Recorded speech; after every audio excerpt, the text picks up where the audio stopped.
فيه اخترام فيه اخترام ناداه أقبل يا مختار أنت الأمين أنت الأمين. Assalamualaikum warahmatullahi wabarakatuh. Hamdan wa syukran lillah. Para wargi sadayana pendaki saling pribados Bapak Tabriji dina pelajaran bahasa Sunda Arab anu insyaallah dinten ayeuna urang bade bedar materi ngeunaan kana drama. Kukituna mangga regepkeun. Sebelum lanjut, jangan lupa subscribe dan aktifkan lonceng notifikasi channel YouTube Tabriji Kosmos. Hatur nuhun.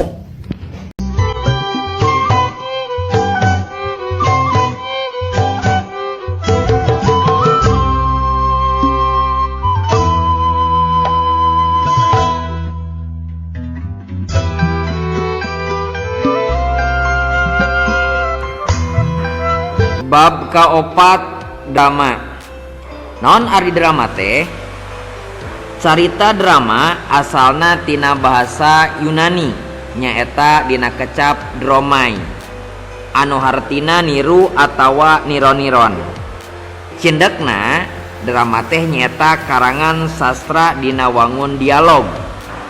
Maksudna dina midangkeun carita atawa lakona ngagunakeun dialog atawa obrolan di antara tokoh-tokohna. Carita drama biasana dipagelarakeun dina panggung. Para pamainna disebut aktris atawa aktor. Disawang tina ulikan sastra, drama teh kaasup kana sastra lakon. Sabab palaku teh sina langsung meta boh lahirna boh batina serta sina maguneman jeung palaku liana atawa sina ngomong ka diri urang sorangan. Nah gitu. Tapi lamun dina drama tradisi mah henteu kos kitu, salawasna aya ciri khasna. Upama nilik dina longser jeung sandiwara aya sawatara bagian anu teu aya dina drama modern. Kaening saperti aya tatalu dina selingana gitu.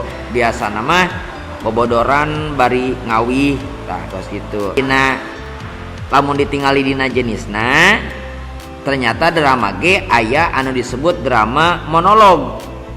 Tah istilah monolog teh asalna tina bahasa Yunani nu hartina nyaeta guneman sorangan sareng anu kadua nyaeta logos anu hartina omongan. Cindekna anu dimaksud jeung drama monolog mah nyaeta drama anu dipintonkeun dipagelarakeun ku sorangan. Sacara lahiriah dina wujud drama aya anu disebut karangan anu tos maranti tah dina drama teh. Naon wae diantawisna aya perteraan palaku, aya babak jeung adegan, anu katilu aya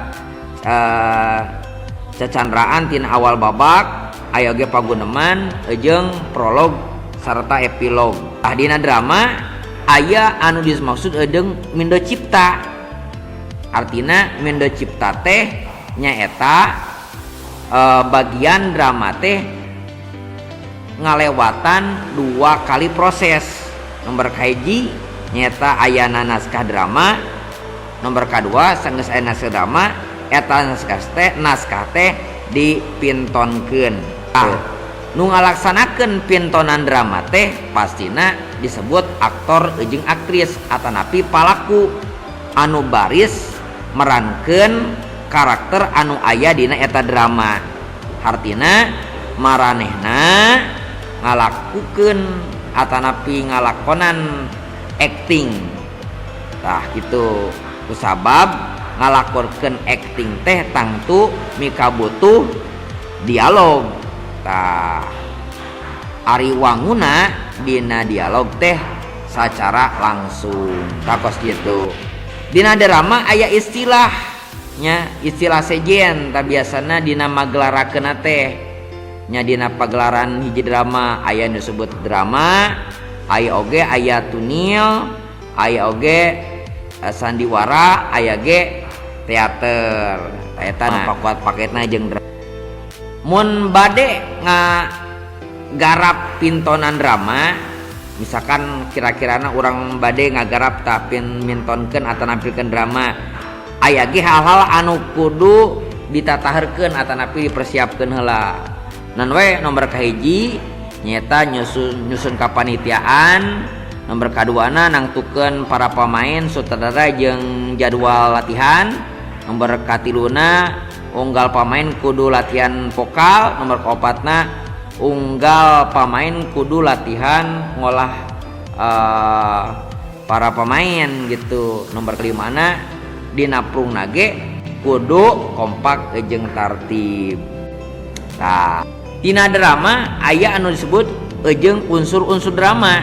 Naon wae anu kasup kana unsur-unsur drama? Nomor kahiji tema, nomor kedua palaku, nomor katilu galur, nomor keopat latar, nomor kalima watak jeung sudut pandang atawa puser sawangan. Nomor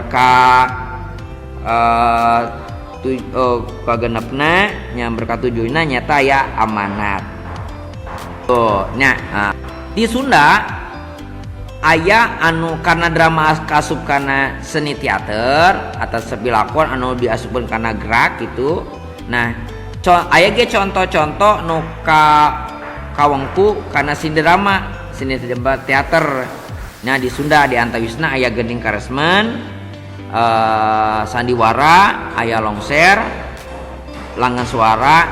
Tah eta opat anu kasup kana seni drama. Gending Karesmen teh nyata pagelaran drama Sunda anu dialog-dialogna ditembangkeun atawa dikawihkeun dibarengan ku gerak ibing, dipiring ku tatabehan nya.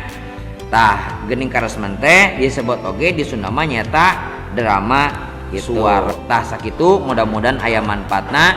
Kada hilap like, subscribe sareng komen dina channel YouTube WJ Cosmos nya. Assalamualaikum warahmatullahi wabarakatuh.